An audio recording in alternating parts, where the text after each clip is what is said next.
Good morning students. Second year की class में कल हमने बात की थी रोमांटिक्स और प्री रोमांटिक्स एज की, उनके पोइट्स की और उस समय के काव्य की विशेषताओं की। अब मैं आपके सामने एक नाम और लेने जा रही हूँ। थोड़ा सा पहले उसको एक्सप्लेन करेंगे, उसके बाद हम हमारी पोइट्री की बात करेंगे और एलिजी की बात करेंगे। मैं आपके सामने एक नाम ले रही हूँ, the graveyard school of poetry. The graveyard school of poetry मैं आपके सामने बोल रही हूँ। ये क्या है? एक्चुअल में ये नाम यहाँ पर इसलिए लिया जा रहा है क्योंकि अब जो हम पोइट्री एलिजी पढ़ेंगे वो उस कवि के द्वारा लिखी गई है, उस पोएट के द्वारा लिखी गई है जो poet school of graveyard poetry से रिलेटेड है। इसलिए आपको ये बताना ज़रूरी है कि ये ग्रेवयार्ड स्कूल ऑफ पोएट्री क्या है। तो आपको मैं बताती हूँ, द टर्म इज़ अप्लाइड कि इस युक्ति का प्रयोग किया जाता है to group of 18th century poets. 18वीं शताब्दी के जो कवि थे उनके लिए इस शब्द का प्रयोग किया जाता है, इस टर्म का प्रयोग किया जाता है। अब पोएट कौन से? हु वर्क या हु रोट मेडिटेटिव पोएम्स, जिन्होंने चिंतन करने वाली कविताओं को लिखा। यूजुअली प्राय set in the background of A graveyard, church की पृष्ठभूमि को लेकर मेडिटेटिव पोएम्स जिन्होंने लिखी on the theme of human morality, मानवीय नैतिकता पर कविताएं लिखी गई। तो इन कवियों को हम जानते हैं the graveyard school of poetry के पोएट्स। अब हम बात करेंगे कि कहना चाहिए इन मूड्स, और उनका ऐसा मूड हुआ करता था कवियों का, विच रेंज्ड एलिजीज, जो शुरू तो हुआ करता था एलिजी से, pensive of profound grief and gloom, और धीरे धीरे धीरे धीरे गहन विषाद और निराशा में डूब जाया करता था। इस प्रकार के कवियों का मूड जब ये बैकग्राउंड कविता का उठाया करते थे या लिया करते थे। तो these poets were the forerunners of romantic mind that appeared in the poets of the next generation. या यूँ कह दें कि these poets are the forerunner of romantic melancholy that appeared in the poets of the mind of the poets of next generation. अगली पीढ़ी के जो कवि थे, यानी रोमांटिक पोएट के जो कवि थे, उनके दिमाग में ये चीज़ हमें दिखाई दी थी। The poem of this school, अब ध्यान देंगे हम, the poem of this school are different, भिन्न हुआ करती थी फ्रॉम एलिजीज। अभी हम आपको एलिजी की डेफिनेशन भी बताएंगे। एलिजी यानी शोक गीत। तो इन एलिजी से ये वाली जो कविताएं हुआ करती थी, हालांकि होती ये भी शोक गीत थी, लेकिन ये उनसे डिफरेंट हुआ करती थी। बता रहे हैं कि एलिजी क्या होती है, क्योंकि elegies are written on the death of some particular person. जो शोक गीत होता है वो किसी विशिष्ट व्यक्ति की मृत्यु पर लिखा जाता है, लेकिन ये जो कविताएं हैं, यानी कि ग्रेवयार्ड स्कूल ऑफ पोएट्री के जो कवि थे, उन्होंने किसी पर्टिकुलर व्यक्ति की मृत्यु पर कविता नहीं लिखी थी। But the graveyard poems deals, अब हम आपको बताएंगे कि ग्रेवयार्ड कविता किस प्रकार की हुआ करती थी। Deals with the morality of human life in general, सामान्य रूप से मानवता की नैतिकता से संबंधित होती थी। The poem of this school have the tone of despair, निराशा का भाव, मेडिटेशन, चिंता का भाव, on the shortness of life and in, ध्यान देंगे इस शब्द पर, एंड इनएविटेबिलिटी ऑफ डेथ, मृत्यु की अमरता, या कहना चाहिए मृत्यु अवश्यंभावी है, इस बात पर। The poets of this school of poetry are, अब मैं स्कूल के नाम बता रही हूँ, ग्रेवयार्ड स्कूल ऑफ पोएट्री के। सबसे पहले थॉमस पैरेनल, दूसरा रॉबर्ट ब्लेयर, तीसरा एडवर्ड यूंग, और चौथा मैं एक नाम आपके सामने लेने जा रही हूँ, थॉमस ग्रे। थॉमस ग्रे जो कि 1716 से 1771 तक रहे। अब हम देखिए वहाँ से शुरू हुए और नाम हमारा आके रुका यहाँ पर थॉमस ग्रे पर। हमारे कोर्स की जो फर्स्ट पोएट्री है एलिजी, वो लिखी गई है थॉमस ग्रे के द्वारा। मैं थोड़ा सा इंट्रोडक्शन थॉमस ग्रे के बारे में भी आपको देना चाहूँगी। Thomas Gray was born in London in 1716, 16 में पैदा हुए। He was a voracious reader and a man of great learning. बड़े विभिन्नताओं वाले व्यक्ति थे, लेकिन इनका मैथ में इंटरेस्ट नहीं था। He had unwillingly taken law, अनिच्छा से लॉ की पढ़ाई शुरू करी, but later his travel to Italy. जब इन्होंने इटली की यात्रा की, ही गेव अप लॉ को तो छोड़ दिया, एंड सेटल्ड एट कैम्ब्रिज, और जाकर कैम्ब्रिज शहर में अपने रहने लगे। अब इतनी बात तो ये हो गई इनके बारे में। अब हम बात करते हैं, he wrote only a few poems, ज़्यादा तो नहीं लिखी, कम लिखी हैं।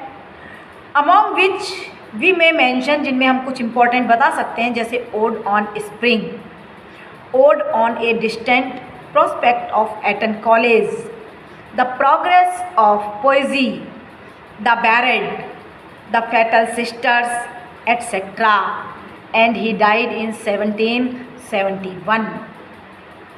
अब हम यदि इन्हें हम कवि के रूप में देखते हैं तो he is a reflective poet of the 18th century.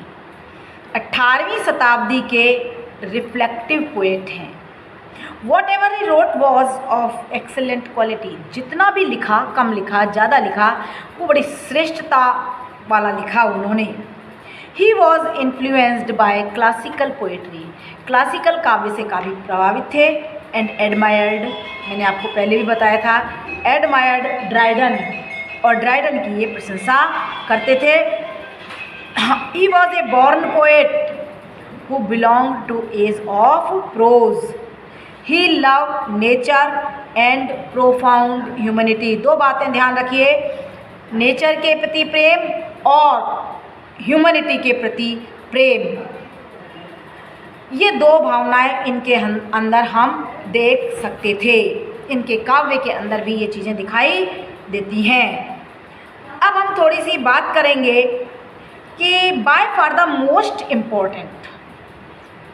Important poet belonging to the graveyard school of poetry was Thomas Gray. सबसे इम्पॉर्टेंट कवि यही थे, मैंने 4 नाम आपको बताए हैं, उनमें से सबसे इम्पॉर्टेंट यही थे।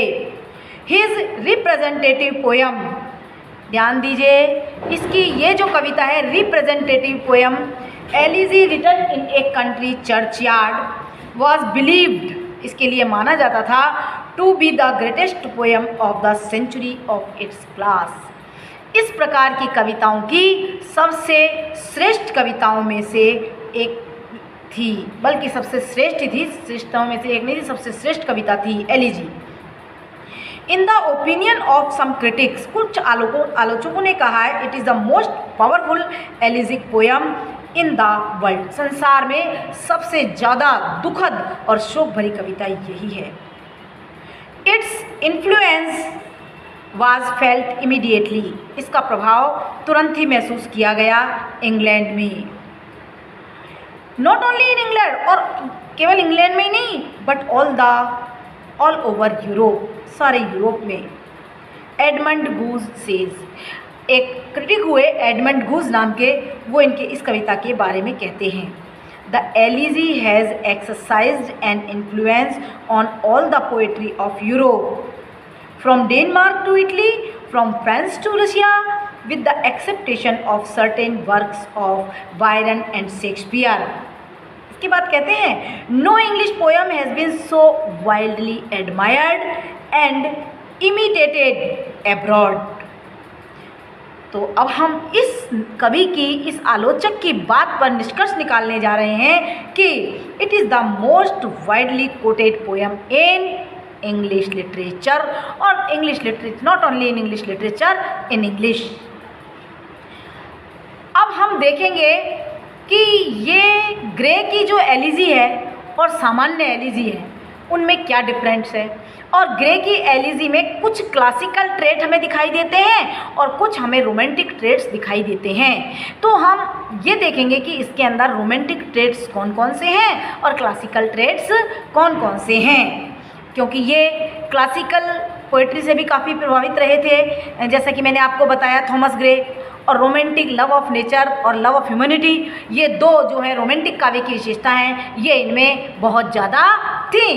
तो अब हम देखेंगे जो एलिजी है उसमें क्या है, इसकी पृष्ठभूमि क्या है। तो एलिजी की कविता की जो पृष्ठभूमि है वो काफ़ी मेलनकॉलिक है, विषाद भरी है। The elegy is set on a highly uncanny and melancholy atmosphere at dusk. धुंध के समय काफ़ी उदासपूर्ण दुखद वातावरण की पृष्ठभूमि कविता की रही है इन एक कंट्री चर्चयार्ड, एक देहात के कब्रिस्तान के अंदर। इट इज़ बिलीव्ड दैट, विश्वास किया जाता है कि in order to instil in himself the real atmosphere of the churchyard while writing this poem, ऐसा विश्वास किया जाता है कि जो भाव कविता के अंदर हैं, वास्तविक वातावरण जो है वो कवि के अंदर समाया हुआ था जबकि कवि इस कविता को लिख रहे थे।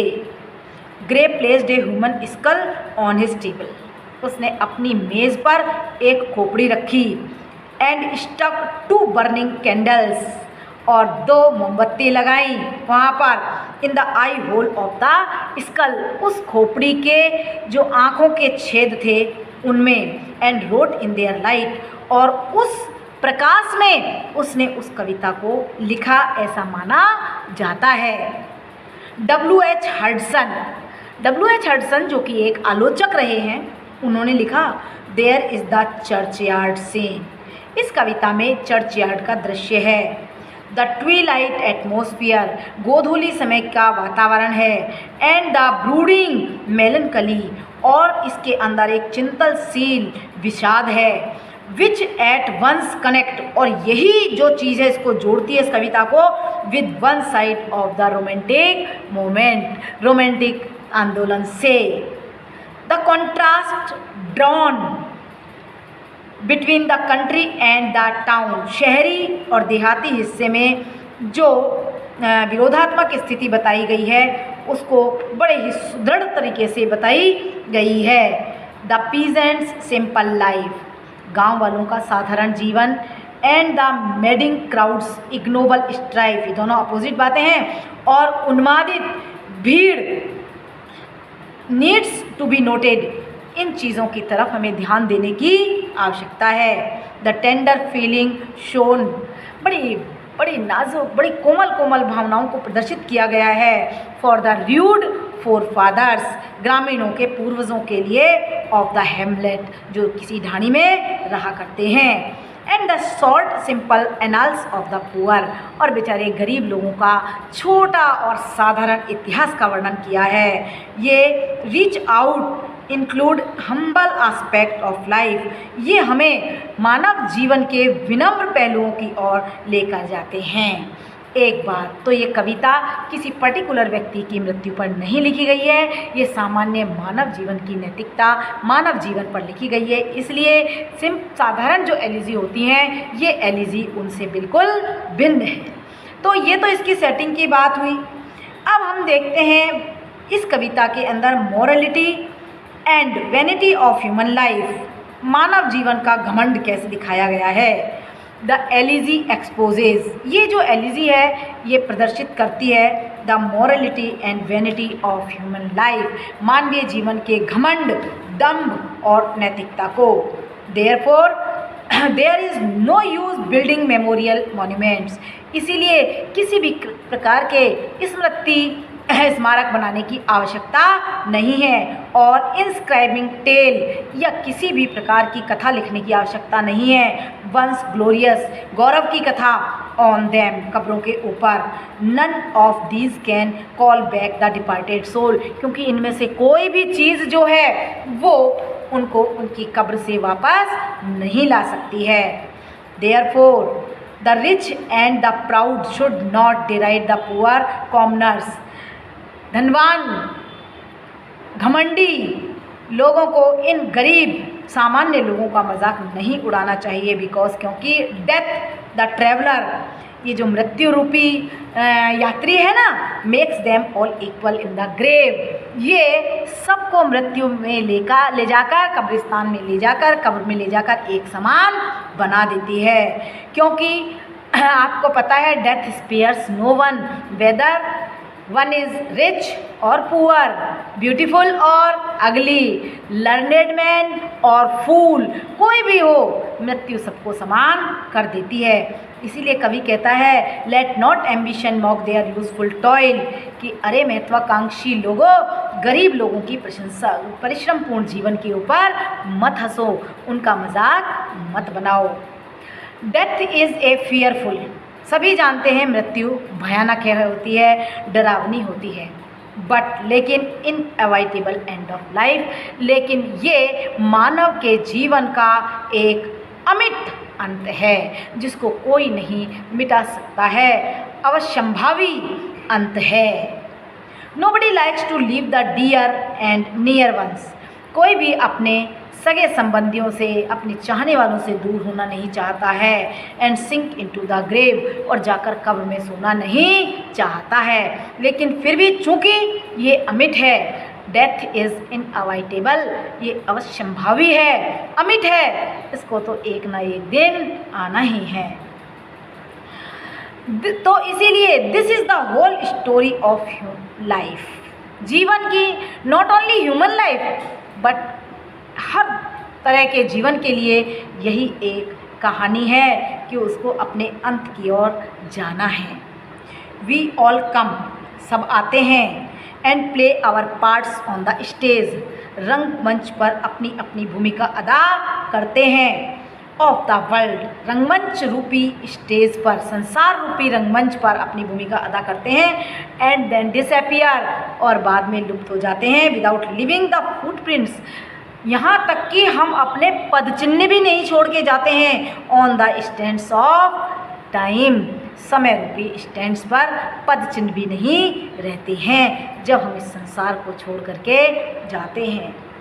This is the मेलनकली, morbid and when glorious, but ये सारी बातें जो हैं व्यर्थ की हैं, गौरवपूर्ण जीवन व्यर्थ का है।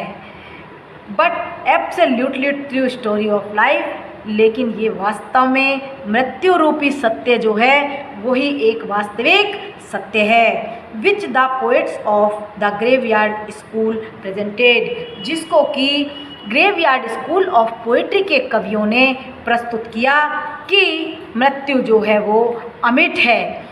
इसीलिए ये जो कविता है, ये जो एलिजी है, साधारण एलिजी से बिल्कुल डिफरेंट मानी जाती है, और मानी ही नहीं जाती है बल्कि ये है। मैंने आपको दोनों अंतर बताए हैं, एलिजी क्या होती है और ग्रेवयार्ड स्कूल ऑफ पोएट्री के कवि जो थे वो किस प्रकार की कविताएं लिख रहे हैं। ये तो हम नहीं, अब हम इस बात को कहेंगे कि ये देखिए वेस्टर्न पोएट है थॉमस ग्रे, जैसा कि हमने देखा, वो इस बात को अब बता रहे हैं। लेकिन हमारे जो ग्रंथ हैं, हिंदू ग्रंथ, यदि हम इसको हिंदू माइथोलॉजी से जोड़ते हैं तो हमारी गीता भागवत में तो युगों युगों पहले ही श्री कृष्ण भगवान ने कह दिया था कि मृत्यु जो है वो असंभवी है, मृत्यु अमिट है, जो आया है वो इस धरती से जाएगा ही जाएगा।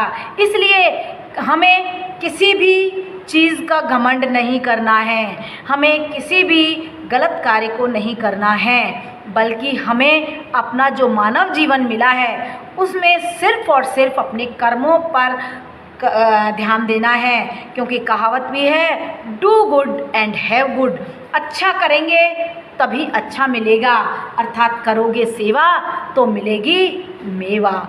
धन्यवाद।